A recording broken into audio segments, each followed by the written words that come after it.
రాజన్న సిరిసిల్ల జిల్లాలో రైతు సోదరులు గత బీఆర్ఎస్ పాలనలో ధాన్యం కొనుగోలు ప్రజా పాలనలో జరుగుతున్న ధాన్యం కొనుగోలు మధ్య తేడాను గమనించాలని ప్రభుత్వ విప్ ఆది శ్రీనివాస్ తెలిపారు. శుక్రవారం కోనరావుపేట మండలంలోని నాగారం గ్రామంలోని వరి ధాన్యం కొనుగోలు కేంద్రాన్ని ప్రభుత్వ విప్ ఆది శ్రీనివాస్ పరిశీలించారు. ఈ సందర్భంగా ప్రభుత్వ విప్ ఆది శ్రీనివాస్ మాట్లాడారు. ధాన్యం కొనుగోలు కేంద్రంలో వేగవంతంగా వడ్ల కొనుగోలు జరుగుతుందని, రైతులు పండించిన చివరి గింజ వరకు ప్రభుత్వం కొనుగోలు చేస్తోందని, రైతులు ఎవరు కూడా ఆందోళన చెందవద్దని అన్నారు. రైతు సోదరులు వడ్ల కొనుగోలులో గత బీఆర్ఎస్ పాలనకు కాంగ్రెస్ ప్రజా పాలనకు తేడా గమనించాలని కోరారు. మే 1 నాటికి గత ప్రభుత్వం కంటే ఎన్నో రెట్లు అధికంగా ధాన్యం కొనుగోలు చేయడమే కాకుండా కొనుగోలు చేసిన ధాన్యంలో రైతులకు వడ్ల డబ్బులు సకాలంలో చెల్లిస్తున్నామని తెలిపారు. భారత ఆహార సంస్థ నిర్దేశించిన నాణ్యత ప్రమాణాలు పాటిస్తూ రైతులు కొనుగోలు కేంద్రాలకు ధాన్యాన్ని తీసుకొని వస్తే వెంటనే కొనుగోలు చేస్తున్నామని, నాణ్యత ప్రమాణాలను పరీక్షించి ధాన్యం కొనుగోలు చేయడం జరుగుతుందని అన్నారు. ధాన్యం కొనుగోలు పట్ల రాజకీయాల కోసం రైతులను అనవసర ఆందోళనకు గురి చేయవద్దని, ప్రభుత్వం చివరి గింజ వరకు ధాన్యం కొనుగోలు చేస్తోందని, రైతులు ఎవరు కూడా రాజకీయ ఆకాంక్షల కోసం తప్పుడు ప్రచారాలు చేసే వారి మాటలు నమ్మవద్దని, ప్రతి రైతు వద్ద నుండి ధాన్యం సేకరించి మద్దతు ధరను ప్రభుత్వం చెల్లిస్తుందని ప్రభుత్వ విప్ తెలిపారు. అంటే అప్పుడు మీ ఊరి బిడ్డ ఉన్నప్పుడు జోకులు నష్టం జరిగిందా, మీ విషయం నష్టం జరిగిందా? మీ ఊరి బిడ్డ ఉన్నప్పుడే అది చెప్తున్నారు కదా.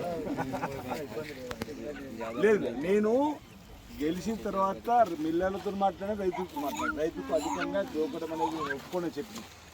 మేము మిల్లర్ మాట్లాడ ఆ విధంగా మనం రైతుకు సహకారం చేయాలని. రేవంత్ రెడ్డి గారు కూడా అదే కదా, రైతు రుణమాఫీ చేసింది కూడా అందుకే. రైతుకు ఇప్పుడు వరగాల వర్షం పడితే అంతకు రూపాయి అయిపోతుంది. ఇప్పుడు మనం ఎకరా 10,000 ఇస్తున్నాం. ఇప్పుడు సన్న వడ్లు పండిస్తే కూడా 5,000 బోనస్ ఇస్తున్నాం. రైతు ప్రయోజనాలు కాపాడుతూ మన అంతకుముందు రాజశేఖర్ ముఖ్యమంత్రి ఉచితంగా తీసుకొని కొనుగోలు కేంద్రాలు ప్రారంభం చేస్తే కాంగ్రెస్ రైతు మద్దతు ధర ఇవ్వాలండి. Okay right.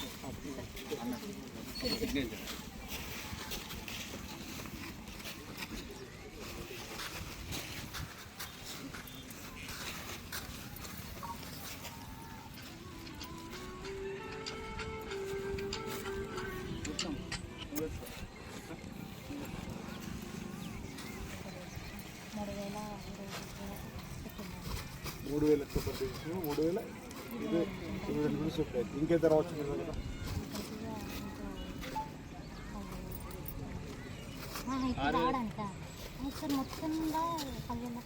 10,000 ఇది వచ్చేది కూడా కమిషన్ 10,000 అంటే 3 అందరూ కలుపుకుంటారు కదండి. నేను ఈసారి మహిళా సంఘాలకు సంబంధించి ఆలోచన చేసి 70 సంఘం మహిళా సంఘం ఇంతకు లేకుండా చెప్పిన మహిళా అంటే కొంచెం రేవంత్ రెడ్డి గారు ఆలోచన కూడా మహిళలను మీకు ఒక ఎలక్ట్రికల్ బస్ వచ్చింది 36 లక్షలు.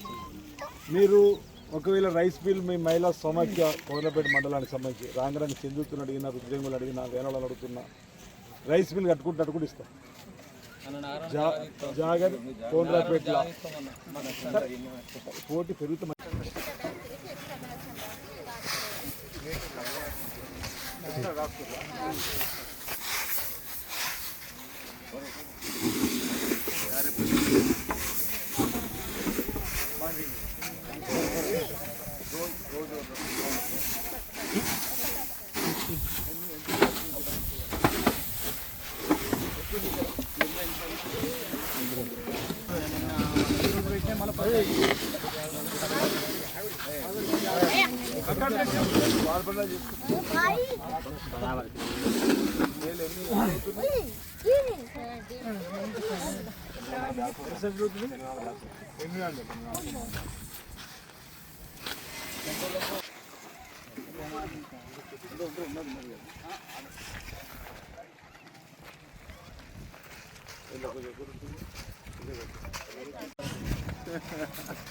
రైట్ బరాబర్ చూస్తాయి.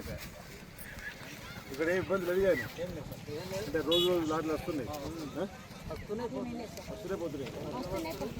ఎవరికి ఇబ్బంది కాదు అంటే కొన్ని సెంటర్లలో ఇబ్బంది అవుతుందని చెప్పానంటే పోయేస్తున్నాం. కొన్ని సెంటర్లు తిరుగుతున్నావు, ఇక్కడికి కోసం చూద్దామని ఆగినట్టు.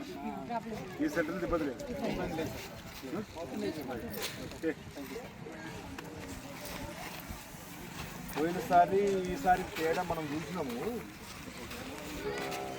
లాస్ట్ గవర్నమెంట్ 2 సంవత్సరాలు చూస్తే 21, 22 ఉన్నాము 238 క్వింటాల్లే 238 మెట్రిక్ టన్నులు జోకాం. 22, 23లో 9,000 పైచులు మెట్రిక్ టన్నులు చేసాము. లాస్ట్ 2 ఇయర్స్ బీఆర్ఎస్ చూస్తే. మనం వచ్చిన తర్వాత 24లో రబీ 62,000 మెట్రిక్ టన్నులు జోకినాం. ఈసారి 75,000 మెట్రిక్ టన్నులు. అంటే గత 2 ఏళ్ళకి ఈ 2 ఏళ్ళకి ఎంత తేడా అంటే జోకడంలో ముందు చూపుతుంది, రైతుకి ఇబ్బంది కావద్దని చూస్తుంది. అయినా అక్కడక్కడ అయ్యో మాకు లారీలు వస్తలేవు, అయ్యో మాకు జోకులేవు చెప్పండి. మనం ఇంకా తొందరగానే పోతుందని చెప్పడానికి కోసం ఈ మాట చెప్తున్నాం. ఈ పేపర్ కూడా రేపు వస్తుంది, రైతులు ఆందోళన చెందకూడదని, ఇబ్బంది లేకుంటే జోకుతామని చెప్పండి. అందుకే మేము అడుగుతున్నాం, ఇబ్బంది అందుకే అడుగుతున్నాం. ఇబ్బంది లేటే